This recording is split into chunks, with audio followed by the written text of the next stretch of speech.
देखिए हर खबर यहीं पर, सब्सक्राइब कीजिए TV9 भारतवर्ष।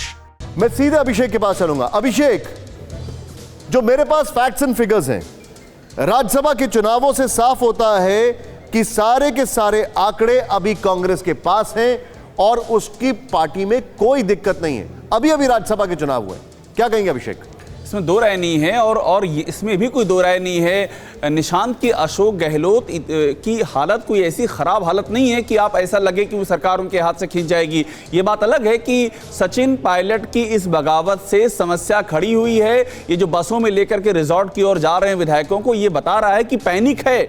इससे कोई इंकार नहीं कर सकता कि पैनिक है, वो कुछ भी कह लें, लेकिन फिर भी वो कंफर्टेबल स्थिति में हैं। और एक बात मैं आपको और बताऊं, बीएसपी से जो टूट करके आए थे और कांग्रेस में शामिल हुए थे, कांग्रेस में उनकी भी संख्या है। बीएसपी वाले जो आए हुए हैं उनकी संख्या है। कांग्रेस जो निर्दलीय हैं 13, वो अपने आप में हैं। जो छोटी पार्टियां हैं वहां पर ट्राइबल पार्टी जो है, उस तरह की पार्टियां भी हैं। तो अगर ये मान लीजिए, एज्यूम कर लीजिए कि सचिन पायलट नहीं मानते हैं और वो 16-17 कितने भी तोड़ ही लेते हैं, तो उसके बाद जो आगे का खेल शुरू होगा वहां पर विधायक बचाना बड़ी चुनौती होगी। बताना चाहूंगा अभिषेक, अभी राजस्थान में जो राज्यसभा चुनाव हुए थे, 2 कांग्रेस कैंडिडेट जो थे उनको 123 वोट मिले थे 200 में से। 107 अपने, 13 इंडिपेंडेंट एमएलए और 2 भारतीय ट्राइबल पार्टी के और 1 आरएलडी का। यानी सीधे तौर पर अंक गणित उनके पास है।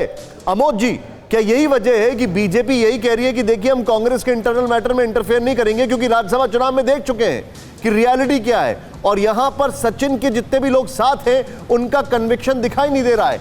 सचिन के साथ कितने लोग हैं वो बताने वाले मेरे साथ विपिन अब से कुछ ही क्षणों में। आपका क्या कहना है अमोद जी?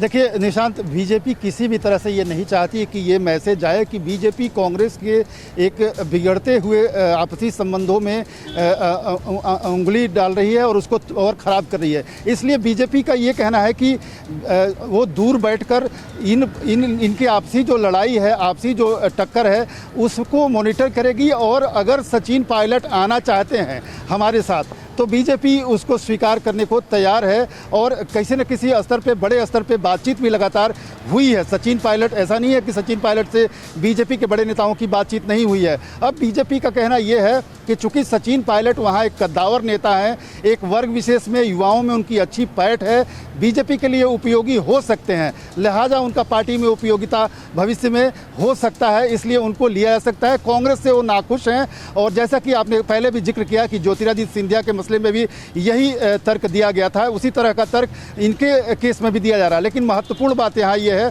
कि बीजेपी को अब भी ये लगता है कि जो विधायक उनके साथ, खबर आ रही है सचिन पायलट का पार्टी में, देखिए क्या होता है, हम लोगों ने देखा होगा, चाहे वो ये शुरुआत यूनिवर्सिटी चुनाव से होती है, जब नेता मशहूर होने लगता है या उसको मशहूर करना होता है तो उसके पोस्टर चिपका दिए जाते हैं, और जब उसका पॉपुलैरिटी ग्राफ कम होने लगता है तो उसके पोस्टर फाड़ दिए जाते हैं। न्यूज़ टॉप 9 रोज सुबह 7 बजे और शाम 7 बजे सिर्फ TV9 भारतवर्ष पर।